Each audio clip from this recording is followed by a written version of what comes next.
Hey everyone, Scott Mantz here, and thank you so much for joining us for Landmark Theater's Retro Replay Screening Series 1999, the year that changed cinema, featuring Eyes Wide Shut. And I'm so excited to be joined for this conversation by Nathan Abrams and Robert Kolker. They are the authors of Eyes Wide Shut, Stanley Kubrick and the making of his final film. If you're sitting here for this screening, this is a book you are going to want to read as fast as I did. Gentlemen, can't thank you enough for joining us at Landmark Theaters and everyone watching after the screening of Eyes Wide Shut for this conversation. So thank you for that. First question I want to throw to Nathan and just be like, how has the perception of Eyes Wide Shut changed from the day it opened on July 16th, 1999 to here we are, the 25th anniversary? Well, in the UK and the USA, it didn't get well received. And it got well received elsewhere in places like Japan and Southern Europe. But I think over the 25 years, people have come to regard it perhaps not as Kubrick's greatest film, but certainly as another classic Kubrick film. How about you, Robert? What's your take on the increased appreciation, how time has been very good to Eyes Wide Shut? I think what happened is that it was not largely negative, but it was a commercial flop on its first appearance. And then there was an intervention on the part of serious critics, even scholarly critics, and that seemed to lift it up.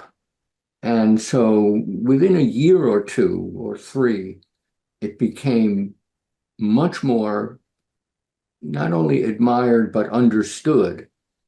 And popular critics began joining in, and it has emerged as one of Kubrick's most important films. And he thought it was.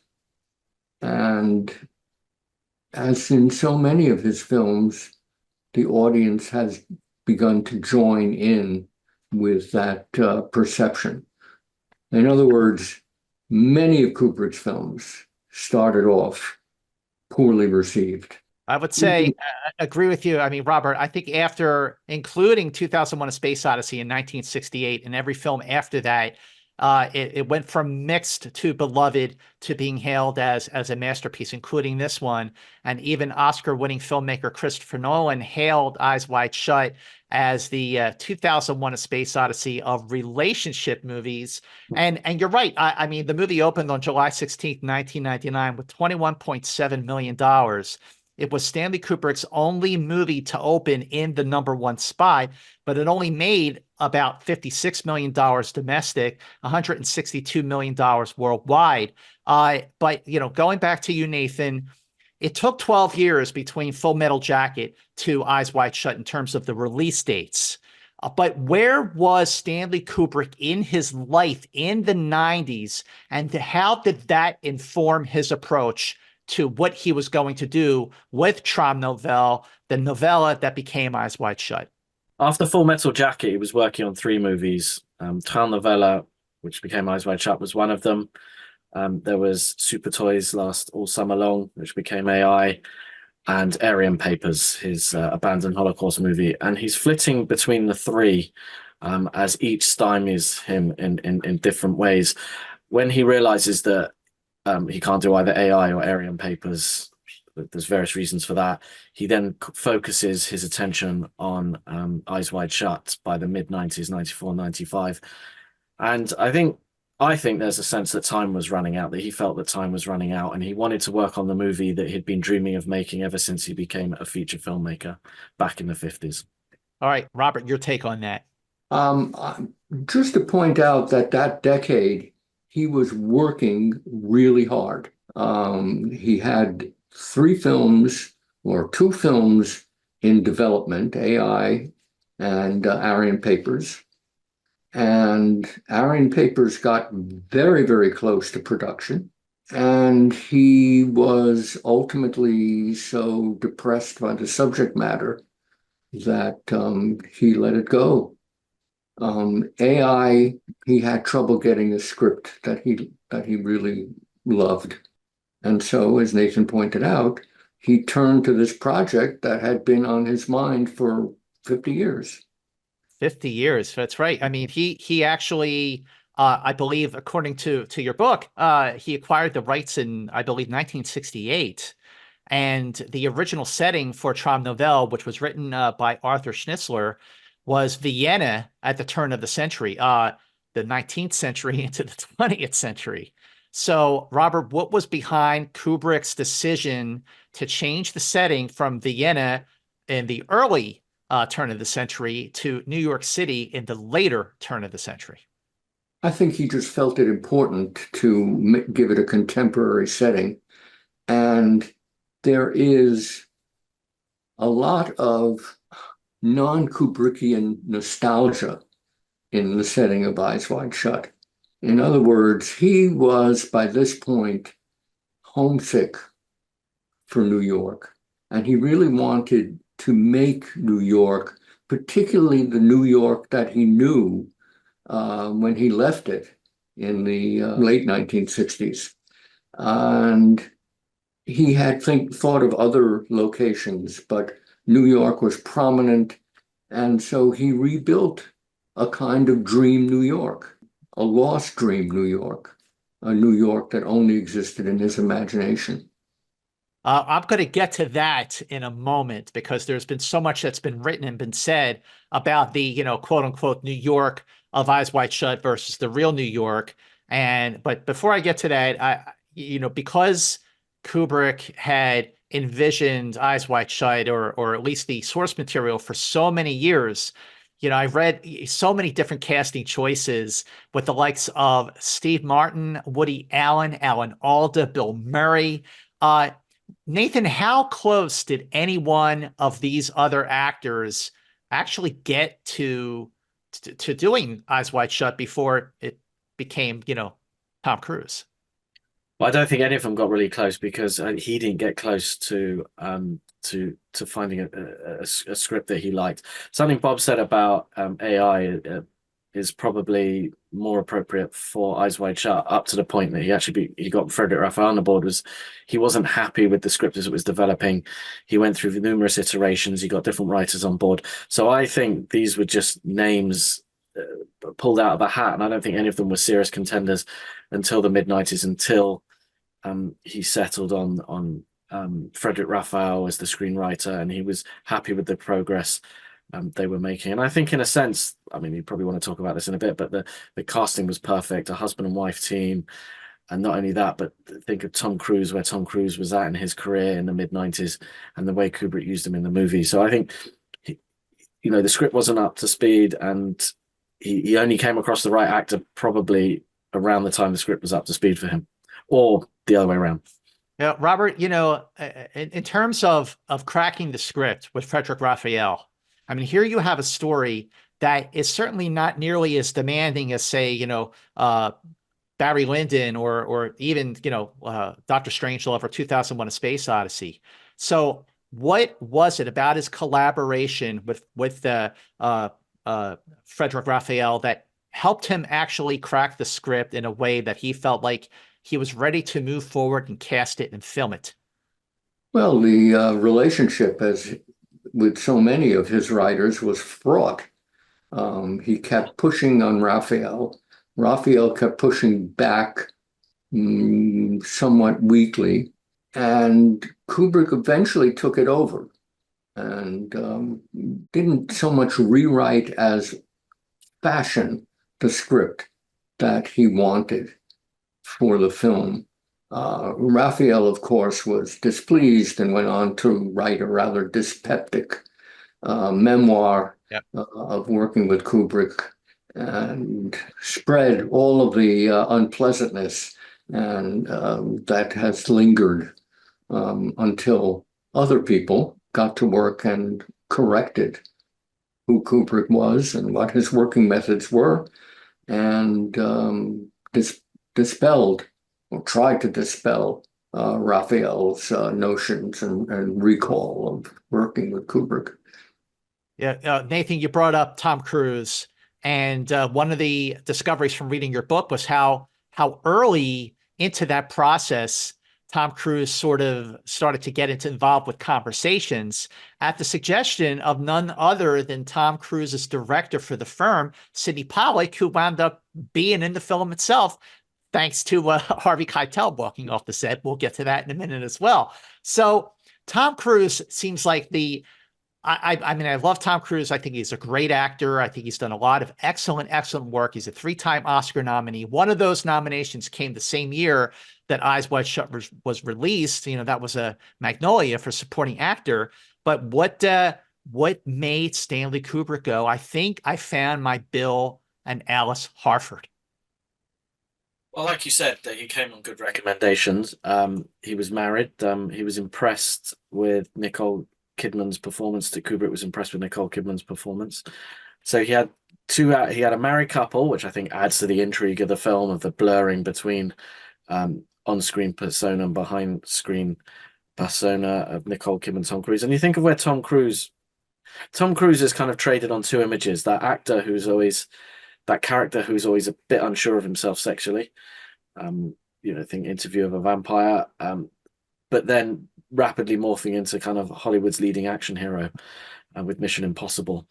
So I think the film very cleverly plays on on-screen images of Tom Cruise. And this is there's a line in the movie where he removes a speck of dust, or helps remove some dust from a model's eye, and he responds, "Well, that's the kind of hero I can be." Yeah. And it's like such a great play on the Tom Cruise that people had come to expect, and he really plays against type in this movie. I think he really carries it. The comparisons would be to Ryan O'Neal and Barry Lyndon, two actors who've been slated for their roles, but I think played them both perfectly. I agree with that. What's your take on Tom Cruise's performance and going against type and being in every scene of the movie, Robert? Well, first of all, you can't discard Kubrick's commercial sense. I mean, these were certainly Cruise, top figures in the 90s, and the opportunity to use them and to foreground the star quality of his film can't be forgotten. I think that the performance is strange.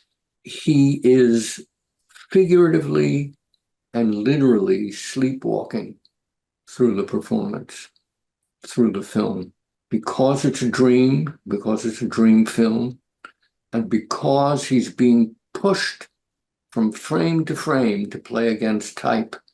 You can detect the tension between the Cruise that everybody knows and loves and Tom Harford that everybody has to know, if not love, in the course of the film. Well, Bill Harford, especially, I remember when I reviewed the movie, I do want to point out that I mentioned that it's kind of film that commercial moviegoers might not like, but Kubrick fans will find a lot to admire and appreciate over time, which is exactly what happened.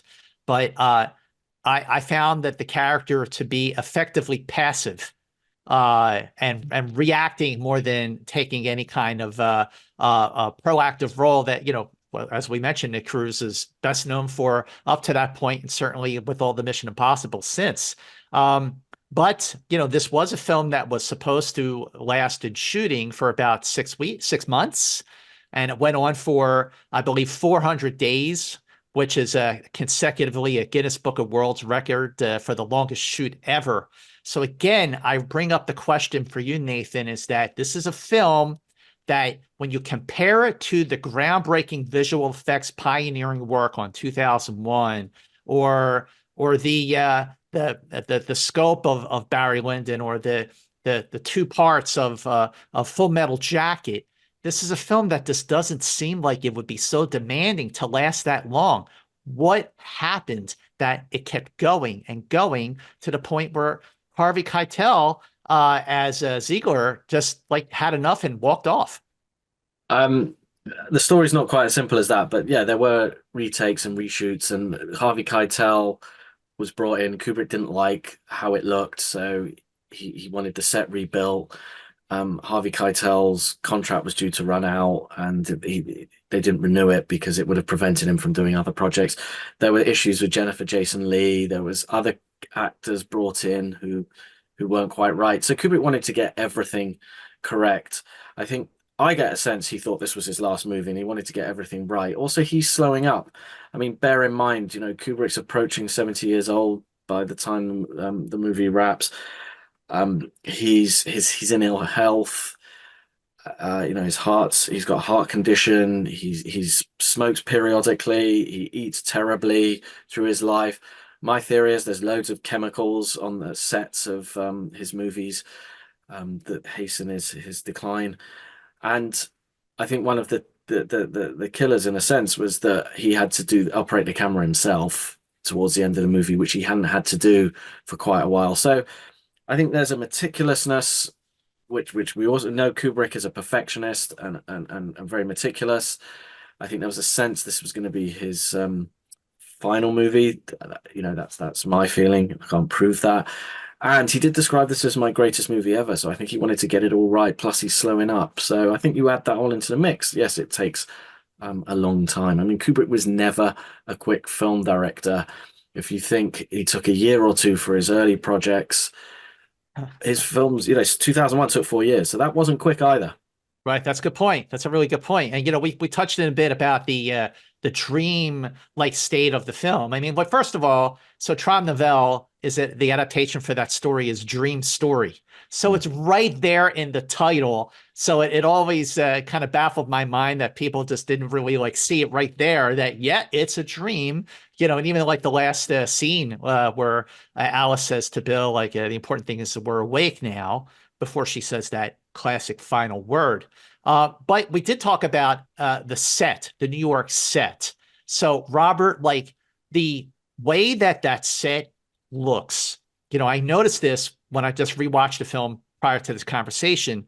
So there's a mailbox that you see in the film with graffiti on it. The mailbox keeps shifting its location to different parts of the set.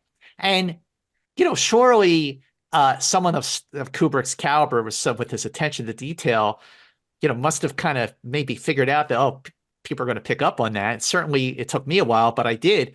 But Robert, if you could just talk about the Kubrick's New York, the dream state of New York, and why that actually benefited the movie. Because it's a construct, the set or sets. There was some location shooting in London, but most of it was done at the studio. I've never noticed the fire hydrant moving, but if it does, fine. It's a dream, and in dreams, odd things happen. Also, it's a set that had to be used for different places at different points in the script. So parts of it were moved around. What is no accident is the graffiti. There is graffiti all over the place, and much of it refers to things in Kubrick's life. So there's shout out to his assistant, Leon Vitali. There are references to other films. There's the famous Knishery, the Knishery. Yep. That comes all the way back to Kubrick's parents and where they lived and his Jewish background. I take the set as is, as a kind of dreamscape. And if odd things happen in it, that's what happens in dreams, odd things. Odd things for sure. Nathan, because Kubrick's movies, certainly the best of them, I think, are open to interpretation. I'm wondering if you share Robert's, feeling about the dream state of the New York set, or if you have a different way to see it. No, I do agree. It's a dreamscape. The clues in the title of film, Eyes Wide Shut. And also there's practical reasons for what Bob said. But one thing I do want to add to that is, I won't repeat how the guy put it, but we spoke to one of the continuity guys Kubrick worked with, and he put it much more rudely, but I won't say it. He said Kubrick didn't care for continuity. So, Bill might be wearing his ring, he might not be wearing his ring. It wasn't something that really bothered him. And we see this most prominently, say, in The Shining, where, you know, a whole host of conspiracy theories then erupt around the fact that chairs disappear and reappear. And I get the sense that, you know, Kubrick was guided by everything that he saw on the monitor. If it didn't look right on the monitor, he discarded it and redid it, even if it was his idea in the first place. And I think he probably, this is the pre-DVD kind of era of well, I mean, maybe, you know, DVDs might have been there, but I think Kubrick missed the idea that people would be obsessively stopping, rewinding, reviewing, and noticing these things. To be fair, I hadn't noticed it until you said it. I knew that this stuff was graffitied, but I didn't realize it had moved around. And I think he didn't care that people would notice this. He has this great line, and I can't remember which movie, when someone questioned him about a decision, he said, "Well, let the French critics tell us what that means." Oh, yeah. I would point out something else, that there's a conscious reference in those sets to the way movie sets looked in the 40s. In fact, I believe we have a still in the book from a 1940s film that looks almost identical to the street in Eyes Wide Shut. Yep. So there's a sense of film history, not only personal history, but the history of film going on in Eyes Wide Shut. Can I add one quick thing? It's very quick. Yep. I rewatched all of Seinfeld recently, an episode a day, and to me, there was some of the Seinfeld sets, which obviously weren't built in New York, they were in LA. There was a shot, I said to Bob, I think this looks just like Seinfeld, deliberate or otherwise, and we know Kubrick liked it and was watching it. So all this stuff is sort of filtering into his imagination, and whether intentional or otherwise, it comes back out, like this Canishary, which is actually out of place because the Canishary is in the Lower East Side, and he stuck it in the Village. But he didn't care for that geographical accuracy, just like he didn't care with the mailbox. It looked right to him on camera, so he wanted to keep it there. As to why it was there, we'll never know. Well, you know what else looked great on camera, especially when you watch Eyes Wide Shut on the big screen, is the cinematography. Well, Larry Smith, who was not the most experienced cinematographer by the time he did Eyes Wide Shut. But listen, I think the movie looks great in Blu-ray. I mean, I've watched it many times at home, but nothing compares to watching it on the big screen where you just see the glow around the lights. At Ziegler's Party, it is like incredible how they were able to use the natural lighting. When Bill goes to see Nick Nightingale at the Sonata Club and all the Christmas lights, the glow around them. Like Robert, if you could talk about the cinematography, about how the push processing of the lighting and the emulsion adds to the dream story. Well, Kubrick was a technophile. He loved rethinking ways of putting things on film. And in this instance, he was looking for a particular visual quality that was, in a way, hyper-real, surreal in spots. And by pushing the film, by overexposing, he achieved that kind of glow that you speak about, and the general sense of something that you see, but you're not quite sure of what you're seeing. Well, so filming, begins, and the first thing they shot was the scene at Ziegler's Party when Keitel was still involved. But one of the centerpieces of the film is Alice's revelation after Bill and Alice get stoned. So Nathan, like, how did filming that scene progress? How many sort of takes did Nicole Kidman have to do until Kubrick felt like they got the take? Yeah, to be honest, I can't recall the exact number it took for that one. I'd have to consult the daily production reports. There is one thing I want to add, a little revelation I had now that you mentioned that scene. We do know Kubrick was influenced by James Cameron, right? We know he took 2 lines from True Lies. If you think of True Lies, the oxymoron inherent in the title, True Lies, and Eyes Wide Shut, again, another oxymoron. And Kubrick watched True Lies and he spoke to Cameron. I was watching Terminator 2 recently, another James Cameron movie. Yeah. And there's a bit where Sarah Connor is telling her son off, and to me, the performance is so similar to Nicole Kidman's in that sequence you mentioned. So I haven't answered your question, but this is a brand new revelation for your audience that it makes sense that Kubrick admired Cameron, he spoke to him, and the way that trying to think of the actor for Sarah Connor in Terminator 2 is very similar to Nicole's performance in Eyes Wide Shut in that sequence in particular. Very interesting. But how about you, Robert? Like what kind of in researching your book, what were some of the revelations you found about the filming of Alice's Revelation? Was there anything that surprised even you with all the research that you did? Nothing surprising. The fact that he pushed and pushed and pushed in order for her in that sequence to give a performance that is, in a sense, so obviously acting that it seems clear that he worked to wring out any kind of spontaneity and to make it as strained and as hypnotic and as accusatory as well. I mean, because that scene is what triggers Oh, Dr. Bill to go on his quest. yep. Uh, Can I add something to that? One of the reasons for the multiple takes, other than characters not getting their lines right or technical glitches, Kubrick said, I think he said it to Jack Nicholson, real is good, interesting is better.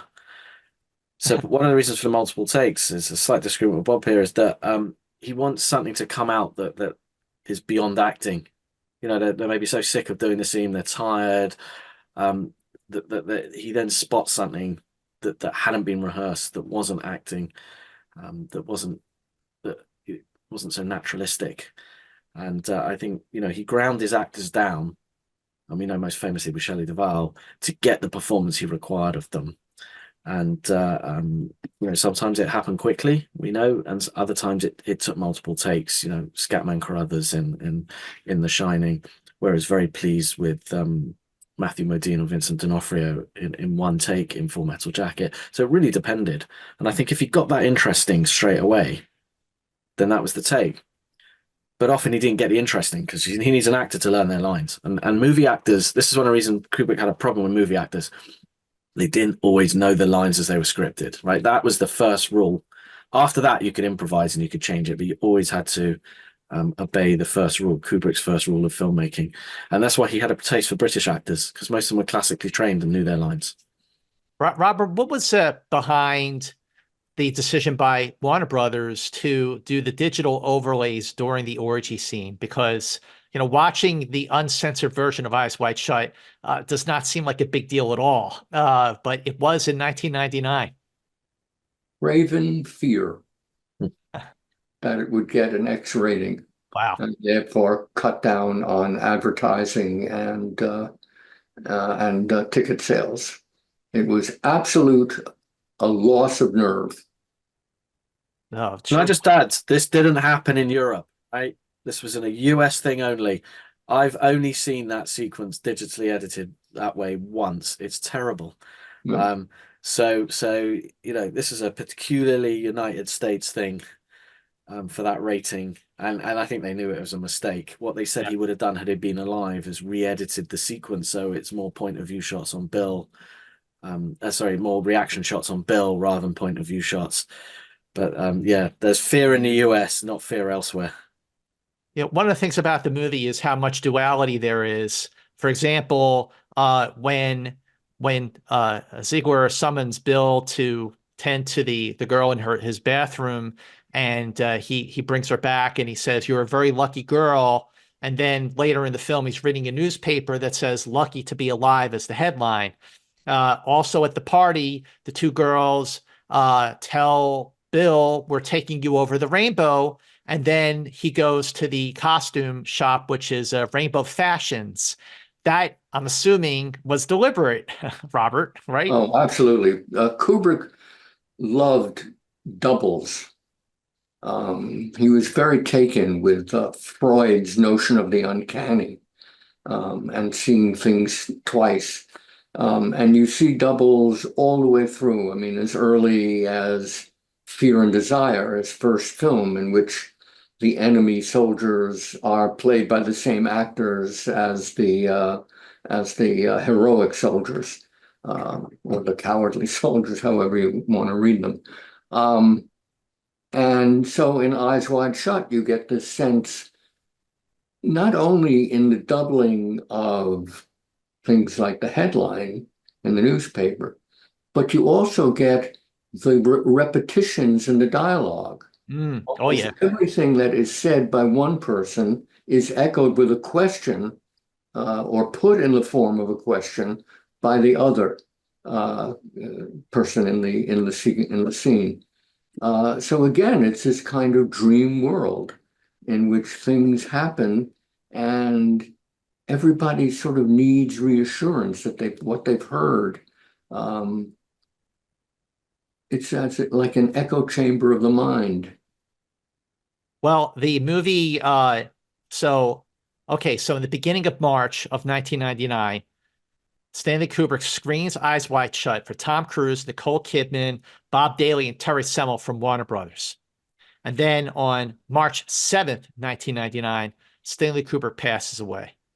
So that has raised a question for the last 25 years, one that you both have a very interesting take in the book.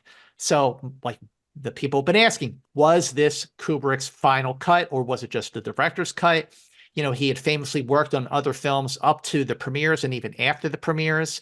Would he kept tinkering around with Eyes Wide Shut up until its release on July 16th? But then I got to a passage in your book where we say, you know what, that's irrelevant. So who wants to take that away? Nathan, Robert, who wants to go first on that? It's the cut we have. That's your cut, right? That's the cut we got. You know, I think mean, go ahead. Sorry, I think what's really interesting is it's not so much whether it's the cut, whether it was or wasn't. The way we have to look at it is it's really only Kubrick. I mean, I can't think of many other directors that attract this level of obsessive interest for people to even worry about whether that was the cut or not. I mean, I suppose maybe Blade Runner, we have that, but not. I don't think people are as invested in Ridley Scott in the same way as they are with Kubrick. So it's the very fact that there are people out there just not happy with the idea that this wasn't the finished Kubrick movie, and that he would have tinkered with it. And I think there's two reasons for that. One, it's Kubrick, right? He attracts that level of obsessive attention, that devotion, that cultish following, that Talmudic scrutiny. The other thing was, I think people were disappointed. You wait 12 years for anything, you'll be disappointed by it, right? No matter how good it is. And I think they were initially disappointed, baffled, so they had to look for a reason for it, right? And the reason would be, well, it wasn't the movie. The movie wasn't finished in the way Kubrick wanted it to be. So I think you have to look at the motivation as to why people say there's not. But I do agree with Bob. It's the movie we have. One thing that I noticed right away when I saw it the first time, it's something that I've really honed in on every time I've seen it over these last 25 years, is that, you know, Bill goes off into the night to have his Odyssey, if you will, to borrow from another Kubrick movie.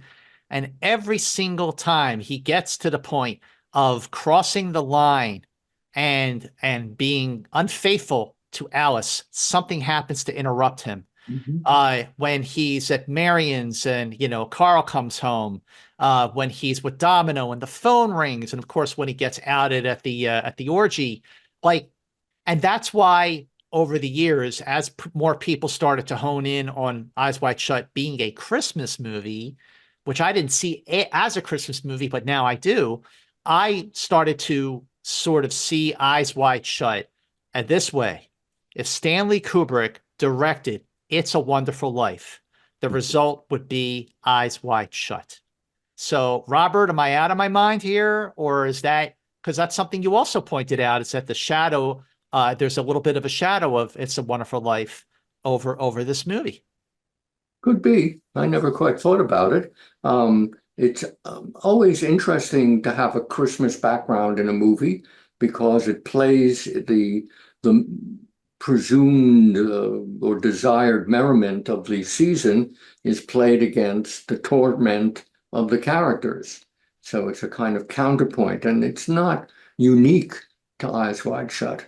But I would say that to consider Eyes Wide Shut a Christmas movie, then Stanley Kubrick is Santa Claus. Yeah, yeah.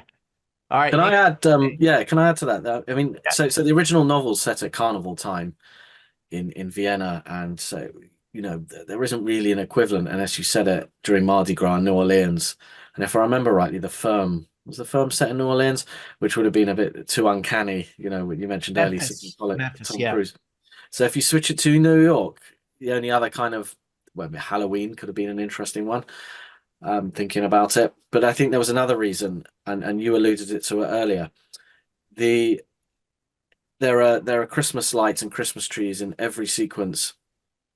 I think maybe with the exception of the orgy sequence. Yeah, that's right. And that enabled him to put practicals in every sequence. Lights that should appear there to help light up every scene, so that gives that glow. If you think of that that curtain of lights at Ziegler's townhouse at the party, not only does that light up the scene and give it that gorgeous glow that you referred to earlier, it also has those references back to Klimt, Gustav Klimt, the artist painting at the time that Schnitzler's writing. There's lots of allusions to the Vienna from which the novel came, and so I think those two reasons why Kubrick did Christmas. All right. So last question, while you were researching and writing the book, was there any revelation that blew your mind about Eyes Wide Shut? Like a takeaway for you that I just never in a million years would have guessed that or assumed that. Robert, you go first. Oh, Kubrick's ordering a catalog of women's lingerie from a Long Island firm. How about you, Nathan? Oh, I'm going to do three quick ones. That Cate Blanchett's voice is the voice of the woman who saves Bill at the orgy, that she was brought in to dub the voice. Number two, so I live in North Wales. In Wales, there's the Eisteddfod, where the attendees wear robes and druidical robes, and Kubrick researched those. He had a catalogue for those. Amongst the research materials. I always like to find connections to where I live. But for me, we'd long suspected that Ziegler was Jewish, right? That he was played by Sidney Pollack and the whole character. It was finding, as I was searching for the notes to confirm it was Cate Blanchett's voice, amongst those notes was Leon Vitali had left a little note for the dubbing, for the subtitlers and the dubbers. And he on that note, it said, Ziegler, hedge fund manager, around 50, Jewish. And it was like, yes, we found the proof of something we've long suspected. It's a tiny victory, but we've spent hours in that archive. The archive is voluminous, so to find anything that confirms a theory is fantastic. But I can't say it happened too often. Well, last question, just to make it quick here, Robert, what is the legacy of Eyes Wide Shut? What do you hope people get out of it now after 25 years? Oh, I think it's for me, it's a legacy of some melancholy, that this was the last film. Yeah. It's also the legacy of how it grows on you, even thinking about it. I mean, I can listen to the Shostakovich Jazz Waltz and recall the film and the emotions that the film provokes. So the legacy is that of a grand master giving us his last masterpiece. All right, Nathan, take us out. Yeah, it's his end game. A chess grandmaster giving us his end game. For me, just quickly, the moment that I always recall is from the moment Bill says Fidelio, and the hairs on the back of my neck raised, and the expressionistic sound through the orgy sequence. long stay in the memory. I would say Kubrick wanted to make this. I've said it before. Wanted to make this movie from the point he wanted to start making movies, and it's a summation of his career. It's a coda, an endgame. Mix all my metaphors. And if you don't like this movie, or if you don't want to understand this movie, you don't like or don't want to understand Stanley Kubrick. Agreed. Nathan and Robert, I cannot thank you enough for joining us for this conversation. For Eyes Wide Shut, for Landmark Theater's Retro Replay Series 1999, the year that changed cinema. Thank you for everyone watching. Once again, the book, Eyes Wide Shut, Stanley Kubrick and the making of his final film, is available now. You can get it on Amazon, just like I did. Gentlemen, thank you so much. Thank you for everyone watching. And remember, Fidelia.